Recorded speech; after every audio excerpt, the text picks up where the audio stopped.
And Eric Pisak here, and evidently the cat is with us. The cat is with us, hanging out. We are coming to you live on a couch in our kids' toy room, which is not our normal video setup, but we have a personal chef who's downstairs. Like, the smells in this house are insane. Mulligatawny soup. Ooh, cooking us some good food so that we can stay in our lane and do the things that we love to do, like make videos and content for you. So today I want to talk about what I like to call a process in your business. And I was going over the topic with Eric, and he's like, yeah, that's a, what did you call it? SOP. An SOP. And I'm like, LMNOP, what is that? Standard operating procedure. So that's the nerdy term. If you're a nerd like Eric. Nerdy/business term. No, business term, I guess. But I always like to break things down so that you go, yes, I understand, I get it, I know how to apply it, and here's what I need in order for people to hire me and understand, you know, what kind of services or product or whatever your process is that you're going to be giving them. So here's why SOPs are so important. Number one, you can measure where you're at when you take people through and go, when you work with me, when you hire me, when we're going to be coaching together or delivering a service, these are the timelines, the steps, where we're at in the process. Oh, the cat's leaving. He's like, come out. Oh, nope. He's like, where we're at in the process, you know, just where we should be, and it keeps us all on the same page.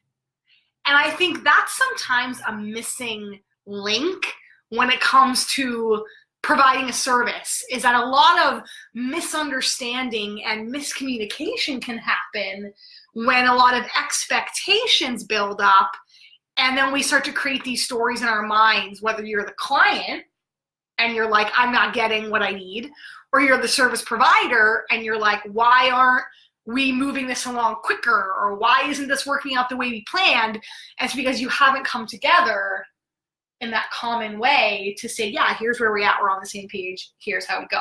Yeah. Like, for example, Eric and I have been recently searching and have finally found, I know this is going to sound like left field, but a healer for someone that can help us with some of the physical things that we have going on. Now, don't worry, we have no crazy health scares, touch wood, life is good, but we have some crazy things, like you've got ringing in your ears. Yep.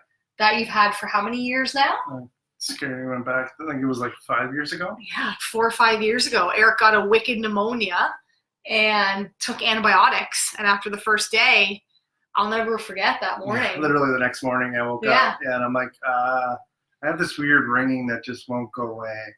Yeah. And Lisa's like, okay, stop taking the meds. Yeah. And that has unfortunately stayed with you. Yeah.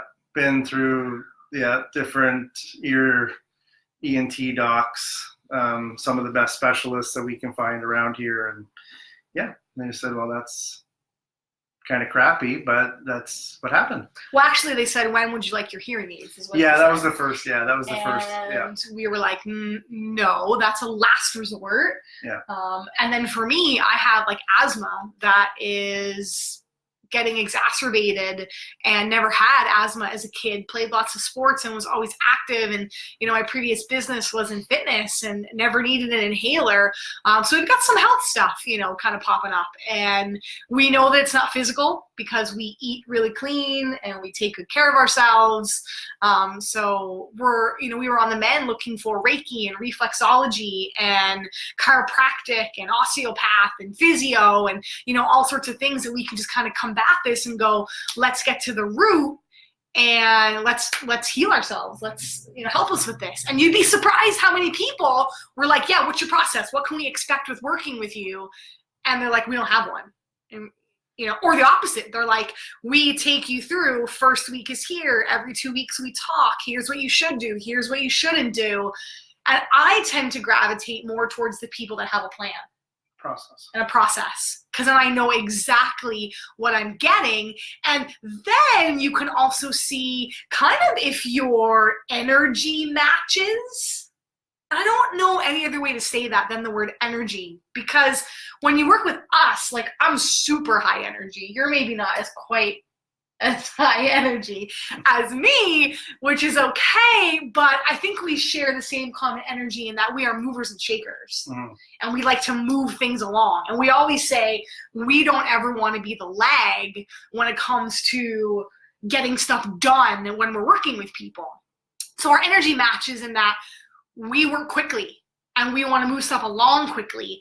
And if we give people timelines of when things are going to happen and they're like, whoa, that moves way too quick for me, well, then we're not going to be a good match working together, right? Because we don't like to let things kind of linger. I can't tell you how many people are like, yeah, I built an online course and it took me 3 years to get out. And I'm like, 3 years? Like, exactly. The cat's like, what? 3 years? We can get stuff out in, 2 months, depending on how big the course is. Okay, 3, well, I'm like, right, moving it along. But it's like, a couple months we can get stuff out that's fantastic, that's beautiful, beautifully designed, to the point, just amazing. And it's like, I think your energy matches when you've got that framework. What do you call it? SOP? Yeah. What's it called again? Standard operating procedure. Procedure. When you've got that procedure that you kind of know what are the steps, what are we doing? Well, there's the procedure, but then there's also there's systems you can put in place to actually keep that procedure in line. Explain. So a good way to put it would be like, remember you used to create me to-do lists around the house? Yeah. So it's that difference. So Lisa used to be like, she'd be like, oh, love, can you vacuum today? Or do you mind throwing in the wash? Do you mind, remember that wall that we have to patch and touch up? And then it'd be like 2 weeks later and I still hadn't done it. And all of a sudden I told Lisa, I said, just write down what you want me to do. I wouldn't say all of a sudden. Yeah, it was kind of like why isn't this getting done? I'm gonna have to do it myself, and why do I always have to do everything? And there was this frustration because I was creating a story in my head that you just didn't want to do it. Yeah. That was more the reality. Okay, so one day I remember you were working still at the time, like in an office, I guess if you want to call it, and she would just write it out for me and like on a sticky, just like write on a list of like 5-10 things, and all of a sudden she comes home and it's like 4 of them are scratched off.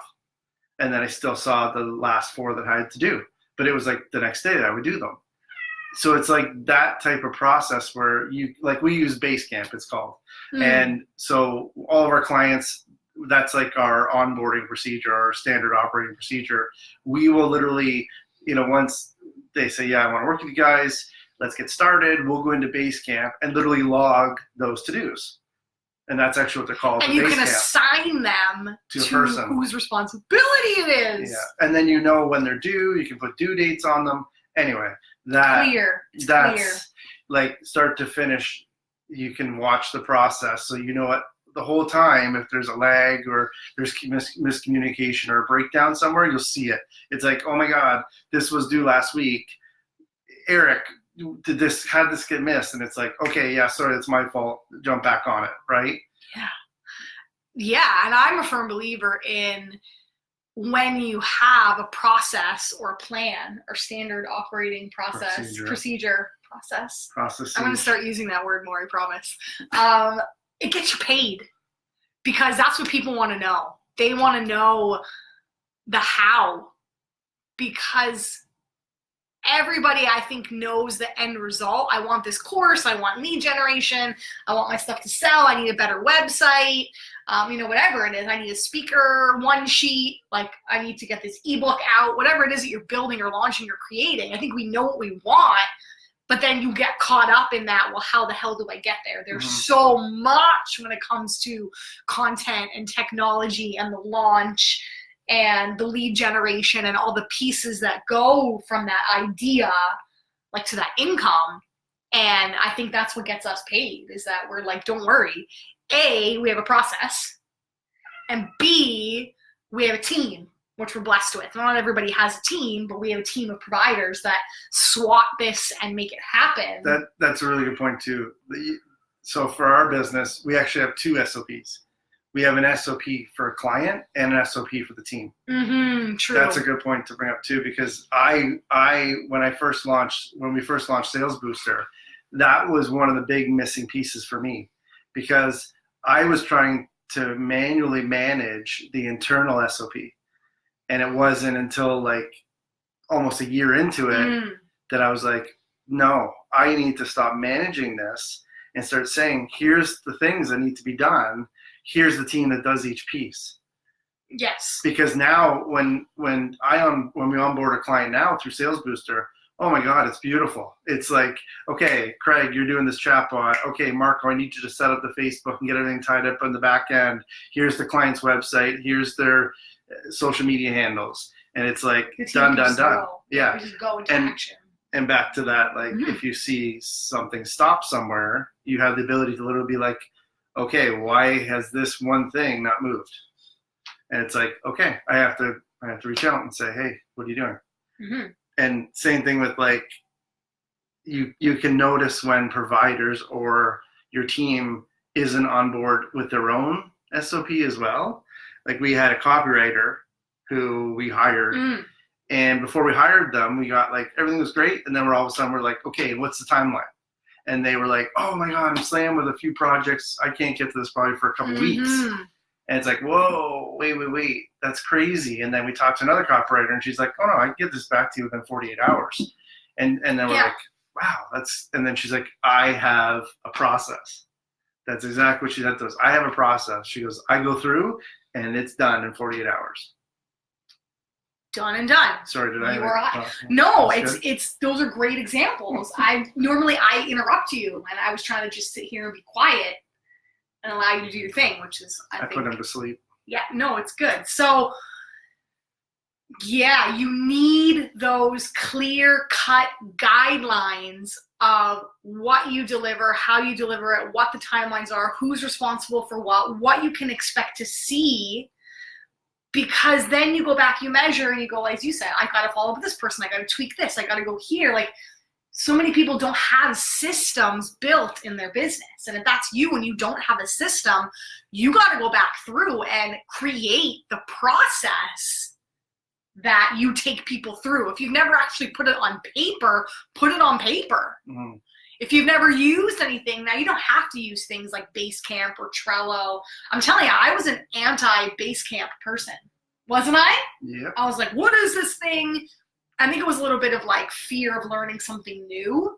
Now I can't go without it because clients will send me images and blog posts and things via email. And I'm like, oh my God, I got to get this in Basecamp. But it'll be like Sunday at like 12 in the afternoon. Exactly. Or like 4 a.m. they have a download of something and they send me it. And I'm like, oh my God, I have to get this in Basecamp because I don't have time. Again, it's a waste of my time to go back and to be searching through email to try to find what I need, as opposed to having it all in one place. Yeah. And knowing that even if I'm not using that until later, it's already there for me. So it's like an organizational piece. There's so many things you can talk about with systems in business, but exactly. I think the most important thing is just, I don't hire anyone until I know their process. And I think that people really pay us and hire us for our process. So you need to have that in place. And that's, I guess, the thing I just really wanted to like bring to awareness, because it's these little things that you don't think about sometimes in business that are so necessary. Yeah. And it took us a long time to get there. So it's if somebody told me this earlier, I'd be light years from where I was when I started. And that's what we're all about. So if we can serve you more, if we can help you more, feel free just to like leave us a message or reply to this. Where are we? Facebook. On this Facebook, what's it called? Page. Chat? Thread? What do they call it? What do the kids call it these days? Message. Just like Facebook. Just hit us up somehow on here, or you can email us. Probably the best bet would be me, since I'm kind of the curator of everything. So Lisa at lisapizik.com, or you can always head to our websites, www.lisapizik.com, www.salesbooster.ca is lead generation, and www.infinitedesignhouse.com. I'm really excited about that because it's new. It's newly launched. It's our new baby. It's my old baby, but it's an updated baby. We were kind of like the shoemaker with no shoes. Like everyone's like, you do design work for people? We're like, yeah. They're like, where can I see this? We're like, so we finally got that up and going. And I know that was probably information overload at the end with the call to action. So just reply on here and we'll hit you back up. All right, guys, have a fabulous week. And we'll see you again next time.